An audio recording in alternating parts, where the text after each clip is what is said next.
अभिनंदन। सभी लोगों के कहे अनुसार एक बार फिर से डिस्काउंट प्राइस हम आप लोगों के पास में ले आए हैं और केवल डिस्काउंट प्राइस ही नहीं, आप लोगों के लिए जो कुंडली के लिए विशेष ऑफर स्टार्ट किया था उसका लाभ आप उठा सकते हैं डिस्काउंट प्राइस के साथ में। नंबर 2, जिन लोगों ने लक्ष्मी विक्षोभ और लक्ष्मी बाउल नहीं बनवाए थे और बार बार मैसेज कर रहे थे कि लक्ष्मी बाउल बनवा दो, लक्ष्मी विक्षोभ बनवा दो, उन लोगों को भी लक्ष्मी बाउल और विक्षोभ के लिए नीचे लिखे हुए नंबर पर मैसेज कर सकते हैं। साथ के साथ नंबर 3, जो लोग लोशो ग्रिड के लिए अपने बुकिंग रजिस्टर कराना चाहते हैं, लोशो के माध्यम से अपने 9 ग्रहों को जीवन भर के लिए, कहते हैं ना once in a lifetime, केवल एक बार कराना है और पूरे जीवन के लिए वो रेमेडीज रहती हैं, उनको बैलेंस कराना चाहते हैं, वो लोग भी अपनी बुकिंग को प्रोसेस कर सकते हैं। केवल व्हाट्सएप के ऊपर मैसेज करना है, कोई कॉल नहीं करना है। मैसेज करके आपको लिखना है कुंडली, लक्ष्मी बाउल या विक्षोभ या फिर लोशो ग्रिड, आपकी पूरी सहायता की जाएगी। टीम बैठी हुई है। व्हाट्सएप नंबर एक बारी बोल भी देता हूँ, 9634566899। ऑफर स्टार्ट हो चुका है ऑलरेडी।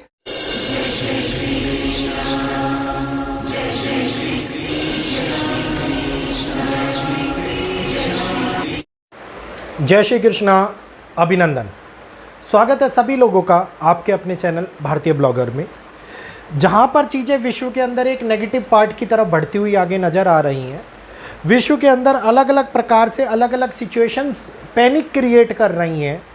वहीं पर देवगुरु बृहस्पति का अस्त होना क्या दुनिया को ख़त्म कर देगा? क्या एक बहुत बड़ा महाविनाश आने वाला है या एक ऐसी महाप्रलय जो दुनिया को उस अंत की ओर ले जाएगी, शायद जिस अंत के बाद में कुल कुछ करोड़ लोग बचेंगे और वैश्विक त्रासदी एक बहुत बड़े लेवल के ऊपर होती हुई नज़र आएंगी। इस प्रकार की लाखों कमेंट्स, इस प्रकार के बहुत सारे वीडियोस आप लोगों को YouTube के ऊपर देखने को मिल रहे हैं।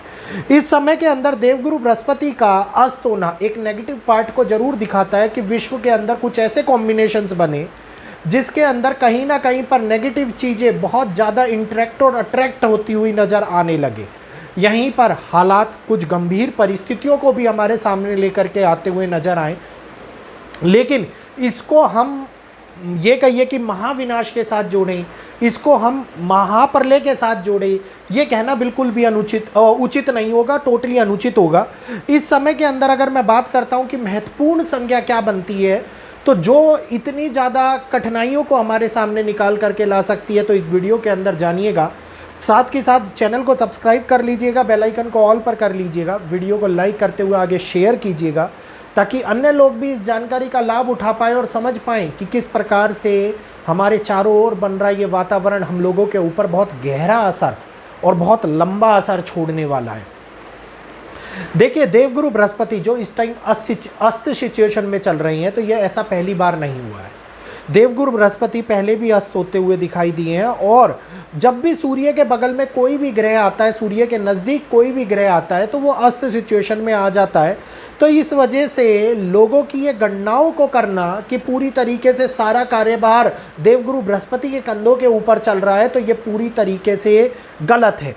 तो एक डेट मैं आप लोगों को देना चाहूँगा, इस डेट को नोट डाउन कर लीजिएगा, जिसके अंदर 10 अगस्त से 12 अगस्त का टाइम, जहाँ पर ग्रहण की सिचुएशन बनेगी। जी हाँ, सूर्य ग्रहण की जब सिचुएशन बनेगी तो ये सूर्य ग्रहण जो कर्क राशि के अंदर अश्लेषा नक्षत्र के अंदर लगेगा। अभी तक किसी ने भी इसके बारे में वीडियो नहीं दिया है, इसलिए मैं ये बात आपको डिटेल में बता रहा हूँ, क्योंकि बहुत सारे लोग अब एक दूसरे के वीडियोस देख करके कॉपी पेस्ट करने लग गए हैं।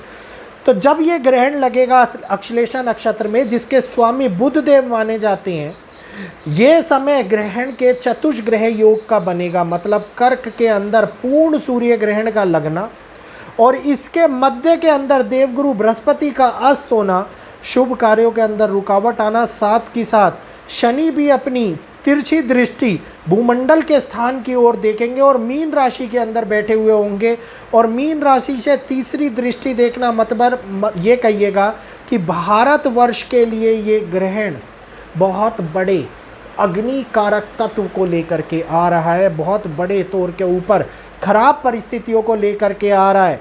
ये एक ऐसा समय होगा जहाँ पे 3 बजे के आसपास का समय, जब सूर्य ग्रहण को पूरी तरीके से लाइमलाइट के अंदर देखा जाएगा, हाईलाइट में देखा जाएगा। ये पीड़ा देगा उस आधार पर जहाँ पर सरकारी, युद्ध, नैतिकता, इकोनॉमिक स्ट्रक्चर पूरी तरीके से अस्त व्यस्त हो जाएंगे। ये एक ऐसा समय होगा जहाँ पे कर्क राशि के अंदर चतुर्ग्रह योग बनेगा, और चतुर्ग्रह योग का मतलब है कि बृहस्पति, सूर्य, चंद्रमा और बुध लगभग इसी स्थान के ऊपर विराजमान होंगे, और केतु अग्नि तत्व के अंदर सिंह राशि के अंदर विराजमान होंगे, अग्नि को पीड़ा दे रहे होंगे। कन्या राशि के अंदर उस समय पर शुक्र निचस्त के ओर करके बैठे हुए होंगे। देश के, हमारे देश का जो लॉर्ड है वो शुक्र माने जाते हैं। इसका मतलब है कि कहीं ना कहीं हर तरीके से भारत के लिए ये ग्रहण जो पड़ने वाला है, ये ग्रहण पूरी तरीके से एक बर्बादी की स्थिति, एक आघात की स्थिति, एक षड्यंत्र की स्थिति, एक ऐसा विद्रोह की स्थिति लेकर के आएगा जिसको शायद भारतवासी संभाल ना पाए। ये सिचुएशंस एक लंबी दूरी की लड़ाई, क्योंकि ग्रहण का, सूर्य ग्रहण का असर 90 दिनों तक रहता है, तो एक लंबी दूरी की लड़ाई को, ये संघर्ष को स्टार्ट कर देगा। और सूर्य जैसे जैसे, केतु की बात करता हूँ मैं, जो मोक्ष के कारक माने जाते हैं, अलगाव के कारक माने जाते हैं, इस समय के अंदर अगर देखेंगे तो राहु और केतु दोनों ही प्रबल कारक बने हुए हैं विश्व के अंदर बदलने वाली परिस्थितियों को पूरी तरीके से हमारे सामने इन्वॉल्व करने की। तो ये मतलब ये मान लीजिए कि वर्ल्ड के, पूरे के पूरे वर्ल्ड के अंदर एक अंत, एक प्रारंभ, एक ऐसी परेशानियों की शुरुआत जो कि पूरे तरीके से हम लोगों को इमोशनली, मानसिकता के ऊपर डालती हुई, इसके साथ साथ शारीरिक रूप से रोगात्मक कष्टों को देती हुई, फाइनेंशियली तौर के ऊपर कहीं ना कहीं पर हमारे सामने उत्पन्न होने वाली बड़ी हानियों को लाती हुई दिखाई देने वाली है। चंद्रमा पीड़ित होंगे, शुक्र पीड़ित होंगे, शुक्र निचस्त के हैं। इसके साथ साथ जल तत्व के अंदर मीन राशि में शनि भी बैठे हुए होंगे जो वक्री गति से चल रहे होंगे, और इसके साथ साथ आगे अगर मैं देखता हूं तो कहीं ना कहीं वृश्चिक राशि भी पीड़ित होगी, और पूरे के पूरे इक्वेशंस को खराब करने वाली ये स्थिति, क्योंकि एक ग्रह कभी भी कुछ नहीं करता, हमेशा ग्रहों की संज्ञा एक बहुत बड़े परिणाम हमारे सामने लेकर के आती है। तो ये एक टाइम पीरियड होगा हाईलाइटेड, जहाँ पे अर्थक्वेक वाले एरिए, भूकंप वाले एरिए ऑलरेडी बहुत संवेदनशील हो जाएंगे। कई तीव्रता के भूकंप आते हुए नजर आएंगे। कई वेस्टर्न साइड के अंदर बहुत बड़े एरिए के ऊपर आपको संभावना दिखेगी धरती के हिलने की। और ये एक ऐसा समय होगा जहाँ पर आप ये मान लीजिए कि हम लोग परेशानियों से आर्थिक रूप से बाहर निकलना चाहे, और वही परेशानियां बहुत गंभीर तौर के ऊपर हम लोगों को प्रताड़ित करने का काम करे, सरकारें किसी न किसी नैतिक फैसले को हमारे ऊपर थोपने का काम करे, ये मंगल का मारक कारक बनती हुई नजर आती दिखाई दे।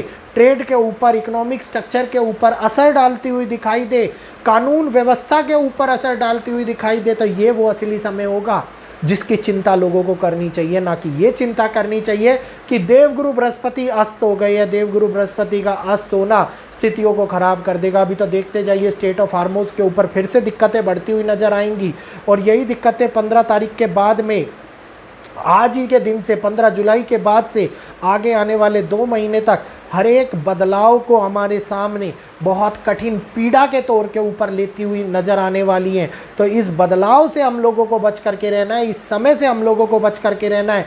बचना ये नहीं है कि स्थितियाँ ठीक हो जाए, बचना इसलिए है कि हम अपने परिवार को सुरक्षित रख पाए।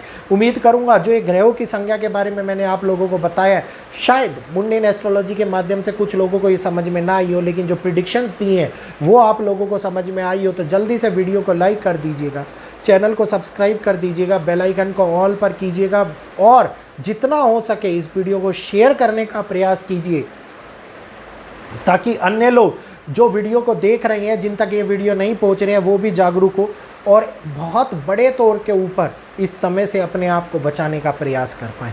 तो यहीं पर इजाज़त लेना चाहूँगा आज सभी लोगों से। आज के लिए इतना ही। जय श्री कृष्णा, जय माता।